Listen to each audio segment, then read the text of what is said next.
আল্লাহুম্মা ইন্না নাজআলুহুম ফি নুহুরিহিম ওয়া নাউযু বিকা মিন শুরুরিহিম।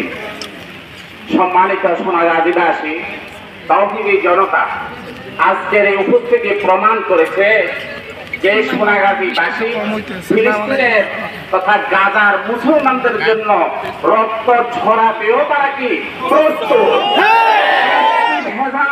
অবস্থায় দীর্ঘক্ষণ থেকে আপ্লুতভাবে দাঁড়িয়ে আছে, তাই প্রমাণ করছে বিশ্বকে সোনাগাজীর এই উপস্থিতিতে থেকে শিক্ষা গ্রহণ করা উচিত। আমি বলবো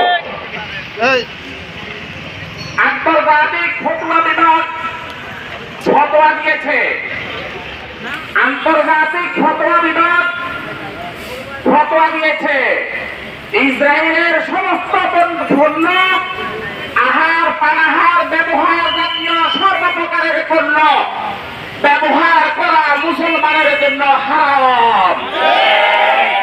যে ফতোয়ার আলোকে আমরা কুকুর খাওয়া হারাম মনে করি, শুয়ার খাওয়া হারাম মনে করি, জানাকে হারাম মনে করি, যে ফতোয়ার আলোকে এবং এগুলার ব্যবসাকে হারাম মনে করি, সেই ফতোয়ার আলোকে ইসরায়েলের সমস্ত পণ্য কুকুর, শৃগাল, শরাব এবং জেনার মতো হারাম। এই যে ব্যবসায়ী, যে মুসলমান এগুলা গ্রহণ করবে, সরাসরি শরীয়ত লঙ্ঘন করার কারণে তার উপরে শরীয়তের বিধান জারি করা হবে। আমরা ফেরি সোনাগাজীর ফতোয়া বিভাগ থেকে তার সাথে সংযুক্ত করছি।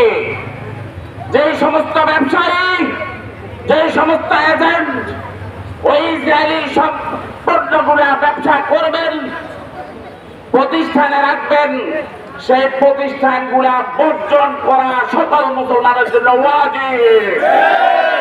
আর যারা ওয়াজিব পালন করে তারা শরীয়তের বিধান মতো শাস্তির উপযোগী।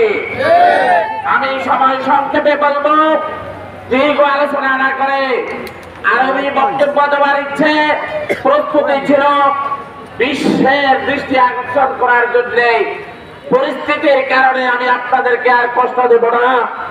আপনারা বিভিন্ন মাদ্রাসা, মসজিদ সংগঠন, আমার প্রশাসন, সাংবাদিক ভাইয়েরা, সর্বস্তরের মুসল্লি, সর্বস্তরের মানুষ উপস্থিত হয়েছেন বিভিন্ন আঙ্গিনা থেকে। এজন্য আপনাদেরকে অত্যন্ত শুভেচ্ছা জানাচ্ছি। সাথে সাথে আরেকটি দাবি রাখবো, আমাদের বর্তমান দেশের প্রধান উপদেষ্টা প্রফেসর ডক্টর মোহাম্মদ ইউনূস সাহেবের সমিতি, আপনি শুধু বাংলাদেশের প্রধান উপদেষ্টা নয়, আপনি বিশ্ব নেতৃত্বের প্রধান উপদেষ্টা। জাতি জানে আপনি শুধু বাংলাদেশের ছোট্ট একটি দেশের নেতা নয়, সেটা আপনার দয়ার মেহরবানি বাংলাদেশের উপর হয়েছে। আপনি বিশ্ব বাণিজ্য নেতা, তাই আপনাকে আমরা অনুরোধ করব, আপনার সেই নেতৃত্বের বলে, আপনার সেই সুদক্ষতার বলে বিশ্ব নেতৃত্বকে নিয়ে বিশ্বের মুসলমানদের পাশে আপনি দাঁড়ান। ইসলামী মুসলিম জাতিসংঘের আহ্বান করেন, আপনার পক্ষে সম্ভব।